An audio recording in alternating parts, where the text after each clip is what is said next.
Hey everybody, well today is the first day that we are going to start working on the 65 convertible. This car had an unfortunate accident and I've already started pulling all the suspension off. I didn't think anybody wanted to watch me do all that. It was tedious and boring actually. But as we get around the car you can see that it has some pretty substantial damage in the front. The frame rail has been torn up and bent very badly. The core support is all bent up. And I am getting it ready right now. You can see some previous repairs there with some fiberglass. And when the car got in a wreck, it also got caught on fire, as you can see with the burnt paint. Hope you can see all this, but I am getting it ready right now to go on my old frame machine. And we are going to cut some sections out and see if we can't get everything back the way that it should be. The gentleman owned this car, has had it for 45 years, and it does have a lot of sentimental value to him. I'm sure some of you are thinking, why don't you just trash it? But no, we try to fix them all if we can. I've got it mounted on a frame machine from Ford. We're looking over the damage. It's been pretty extensive from the car crash the gentleman was in.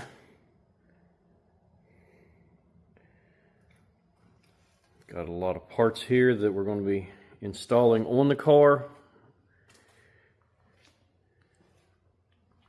And trying to straighten everything back out the best that we can.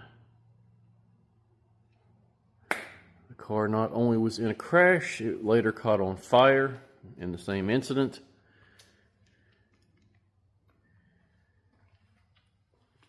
And it's going to be time to do some paint stripping, or at least what's left of it. The old frame machine I bought off of Craigslist for $1,500. It has helped save many an old Mustang, a few Broncos, and a Porsche.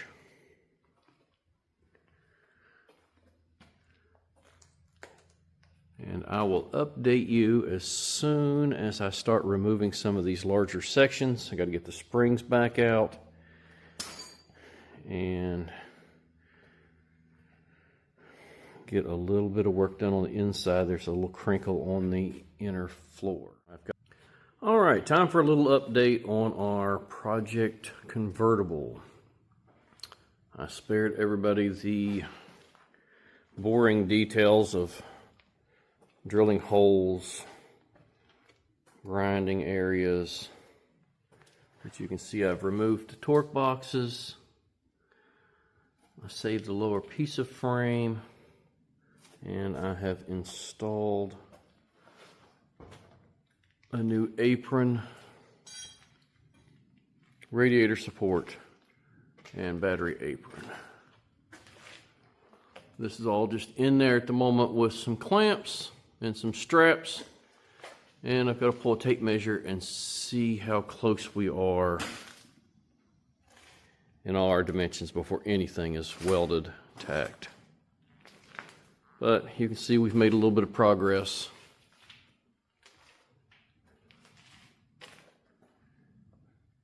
In putting our convertible back on the road. Okay, we have a little update today on our burnt convertible. As you can see, I've done a little bit more work. Unfortunately, when I went through and pulled all the dimensions, the cowl section itself was bent about a ½ inch backwards, so I did have to replace it.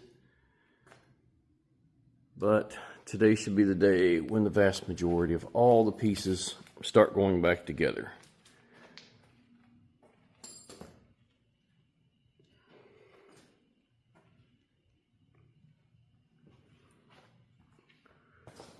But we've had to replace the door. I've got another fender for it. I'll be putting the front end on shortly.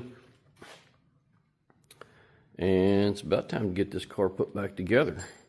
All right, quick walk around. Here's the bottom. Everything's sprayed.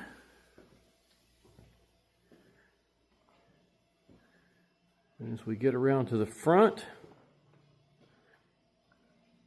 I've got the black lacquer all in the engine compartment.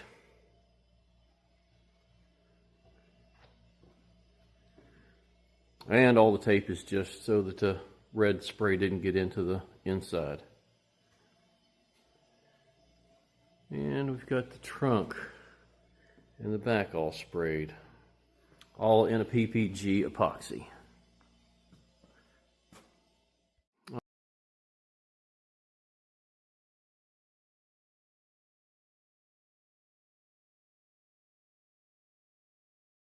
Put some PPG epoxy on the outside today. Got the rockers, got the quarters, the back, got the engine bay all sprayed out in lacquer, and the firewall.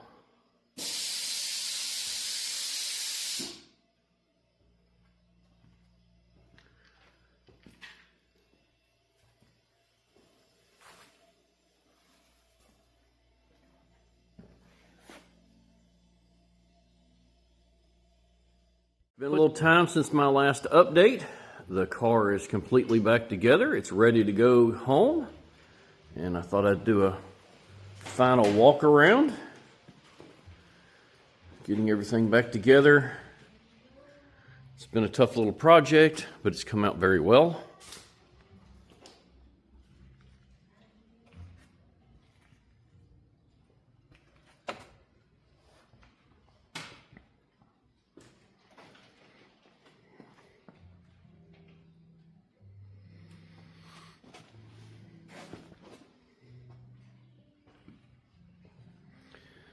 I didn't do any body work to it. Everything is just in metal. It's now going to go off to the painters, and he will do all the body work.